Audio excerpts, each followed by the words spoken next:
Nos acompaña Manuel Suderland, economista. Tienes otras responsabilidades también, Manuel, las puedes mencionar, desde luego que sí, bienvenido, pero es importante que estés porque hay una variedad, el abanico de posibilidades para conversar es muy amplio, ¿no? Sobre todo en el tema económico donde hay mucha incertidumbre, se genera un buen nivel de expectativas, comenzamos el año también más o menos visualizando que pudieran cambiar las cosas, pero en las últimas semanas ha habido como una especie de retroceso. Entonces me gustaría tener algunas reflexiones tuyas en ese sentido, ¿no? Sí, muy bien. Lo primero es que Venezuela de alguna manera tenía la perspectiva de ser el país de América Latina con mayor crecimiento económico, por una parte. Segundo, Venezuela había de alguna manera salido de la hiperinflación.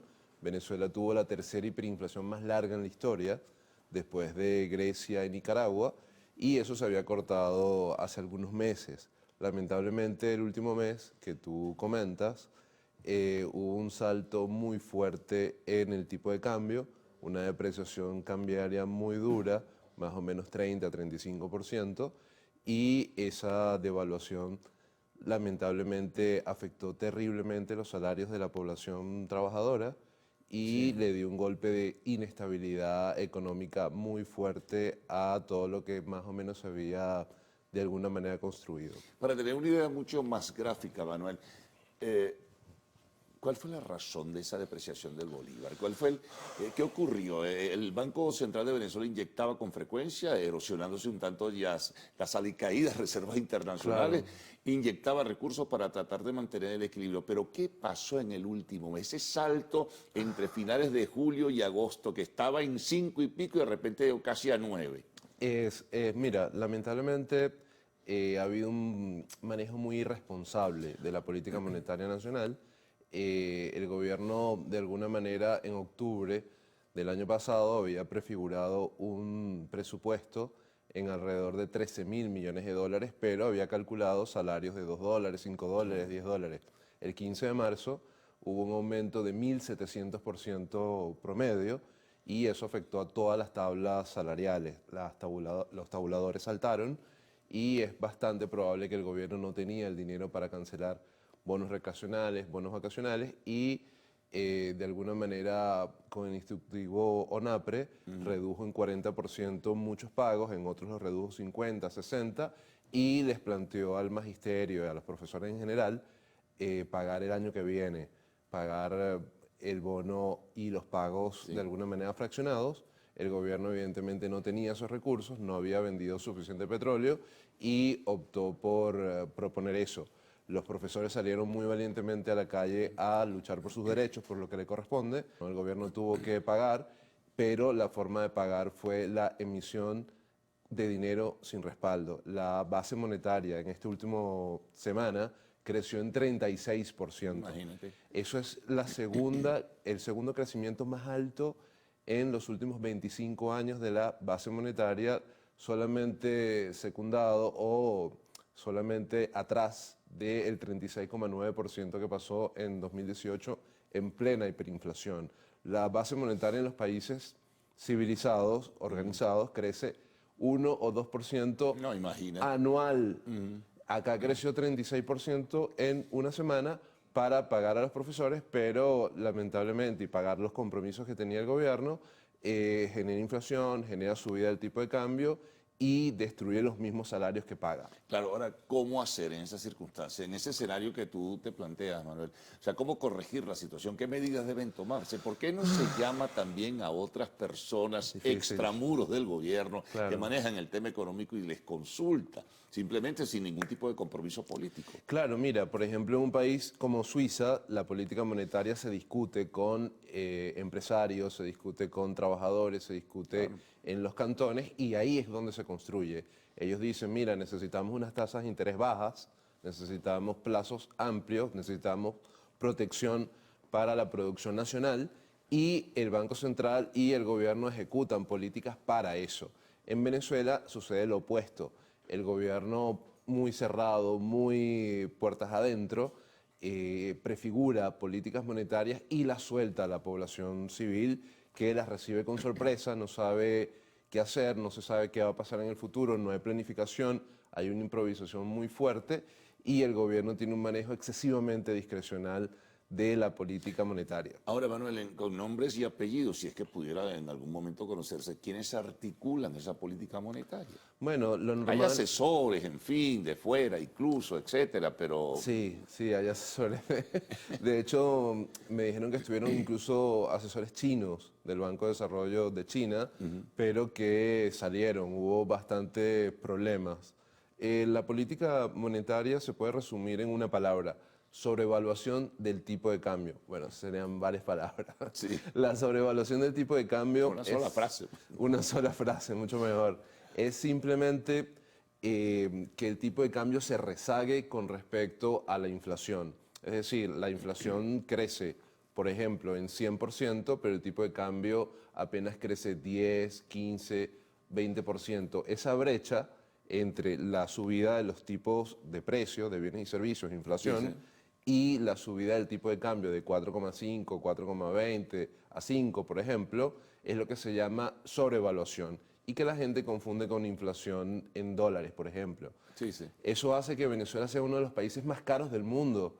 He hablado con muchos amigos extranjeros y me han dicho que en Dubái hay cosas que se consiguen mucho más baratas que en Venezuela. Bueno, ahora, ¿qué hacer? Es decir, tú no puedes mantener esa orientación o no puedes asumir esa filosofía en forma permanente. Sí, la cuestión es que el petróleo, Venezuela está sacando más o menos el doble de lo que sacaba el año pasado, aunque ha bajado de 750 a 650 mil barriles diarios, pero es más o menos el doble de lo que sacaba el año pasado. El precio se ha triplicado en muchos casos por la invasión a Ucrania y hay un contexto favorable para que el gobierno en los últimos meses haya inyectado más de 2.000 millones de dólares en el mercado cambiario, tratando de bajar el tipo de cambio artificialmente. Pero los cálculos que nosotros tenemos hacen que desde hace algunos meses el tipo de cambio real 15, nosotros nos da 25, 25. bolívares por dólar, si lo medimos más o menos desde 2018 hasta acá. Claro, y algunos proyectan que va a ser imposible, que será inexorable, que para el Correcto. mes de diciembre no vas a poder seguir deteniendo. Es que el mes de diciembre además vienen nuevos aguinaldos, nuevos pagos, nuevos compromisos y el gobierno no va, es muy difícil que sostenga eso y tampoco es lo deseable. Quemar las reservas internacionales para Claro. sostener un tipo de cambio artificial es muy malo. Vamos a hacer una pausa, Manuel, ¿Cómo no? regresaremos enseguida, seguimos conversando en breve con Manuel Suderland, el economista.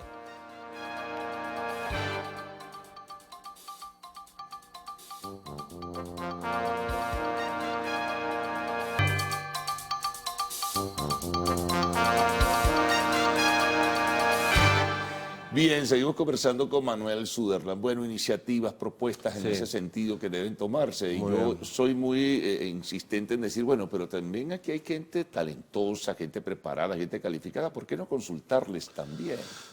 Lamentablemente el gobierno se ha cerrado mucho. Yo creo que una política económica, una política cambiaria, monetaria, bien hecha, bien diseñada, no solamente pasa por Banco Central, por Ministerio de Finanzas, sino pasa por la academia, pasa por centros de investigación, pasa por un conjunto de discusiones que abarquen no solamente especialistas en la investigación en el área económica, sino lo que necesita la gente, es decir, lo que necesitan los trabajadores, los sindicatos, los consejos obreros, lo que necesitan los gremios, los empresarios, para poder impulsar la producción y la productividad. Si no hay un impulso de la producción y la productividad, no puede haber una mejora salarial. Venezuela puede tener el salario más bajo del mundo, siendo uno de los países más ricos en recursos naturales del planeta.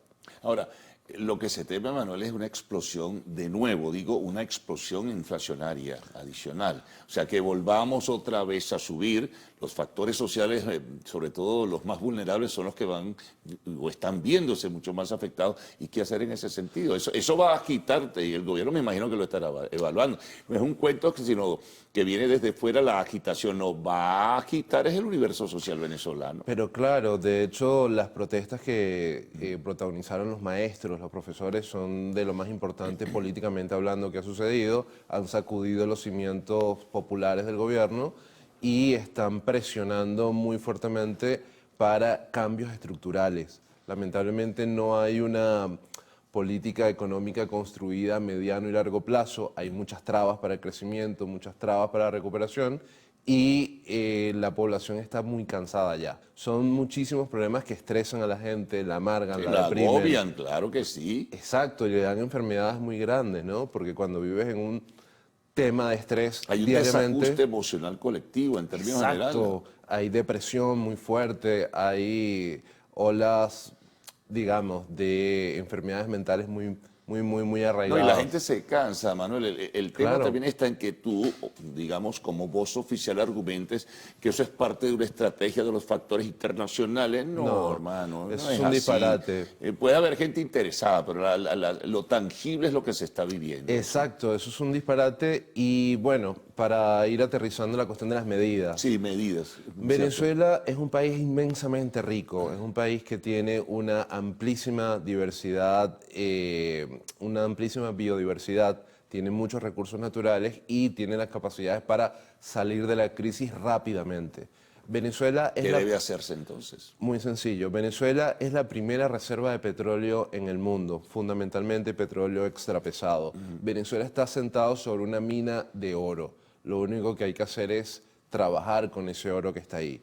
Eso implica que Venezuela, pudiendo vender petróleo a futuro, a través de bonos, a través del mercado financiero internacional, negociando las sanciones, otorgando libertades políticas, haciendo un pacto social para que el país pueda ir hacia una misma dirección de recuperación, otorgando libertades electorales, otorgando condiciones igualitarias para la competencia política, Venezuela pudiera salir de la crisis muy rápidamente. Si nosotros vendemos a futuro aproximadamente el 3-4% de nuestras reservas, Venezuela pudiera tener aproximadamente 100.000, 150.000 millones de dólares muy rápidamente. Pero eso requeriría una inversión cuantiosa y eso hace necesaria la presencia del capital internacional. Claro. Sin eso no es posible. Claro, la cuestión de vender petróleo a futuro va con eso, va con tratar de vender la extracción de ese petróleo a 4 o 5 años, ofreciendo una tasa de interés al capital internacional. El capital internacional invierte, tiene el título, el dinero ingresa y con ese dinero se extrae el petróleo, entran impuestos, entran dividendos, entran regalías al país, el país progresa. Evidentemente hay gente que va a decir, bueno, pero ¿hasta cuándo el petróleo? Venezuela tiene otras cosas que puede hacer, pero el petróleo... Pero lo tienes ahí, no lo vas a dejar ahí guardado. Exacto, pero no es lo mismo vender camarones o vender cacao que vender petróleo. Ni oro incluso. El oro, yo soy partidario de cerrar el arco minero por las dificultades que hay para... Tiene que ser muy bien organizado y hay una gran Exacto. anarquía y una terrible destrucción ambiental tremenda. Es un ecocidio grosero y no le deja al Estado prácticamente nada porque el 90 y pico % de eso va para el contrabando. Y es que el Estado tampoco lo controla, por más que haya organismos o instituciones encargadas. En cambio, con el Exacto. petróleo no.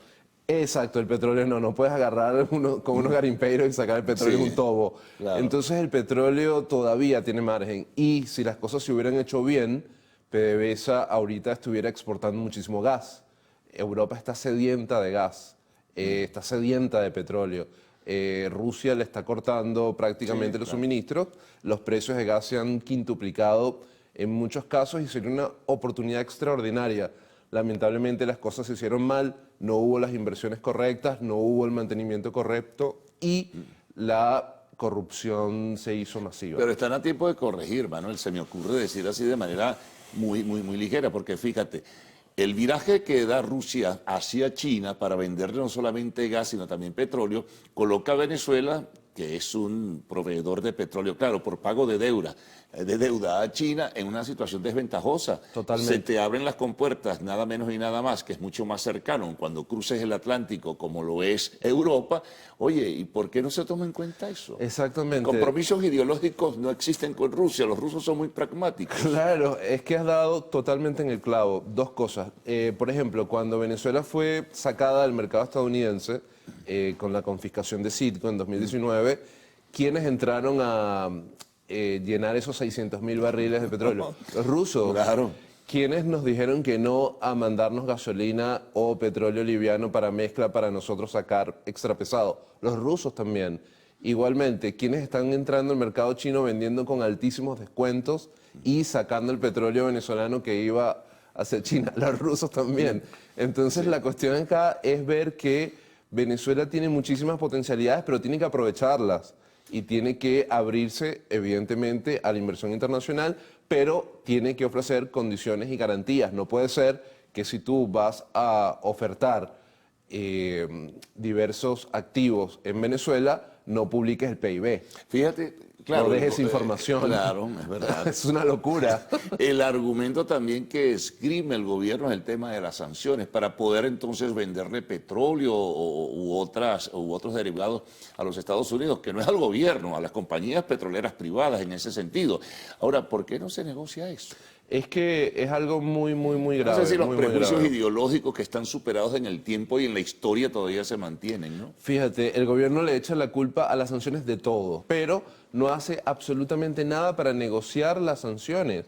Es decir, han habido ofrecimientos y aperturas para poder discutir intercambios. Vamos a ceder esto, vamos a hacer aquello, para disminuir el peso de las sanciones, pero el gobierno no va a las discusiones, no va al diálogo, no va al debate, no quiere, no hace ningún esfuerzo para eso y antepone la salida de Alex Saab para volver a sentarse a negociar.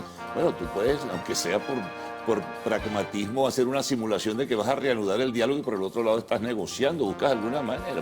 Claro, pero es que si las sanciones la política todo vale. Destruyen el país, tienes que estar negociando todo el tiempo con eso, tienes que cambiarlas, pero no lo hacen. Bueno, ya veremos. De todas maneras, te renuevo la invitación para una próxima Encantado. oportunidad para seguir compartiendo con nuestros televidentes. Hacemos una pausa, al regreso, arte y espectáculos en lo actual.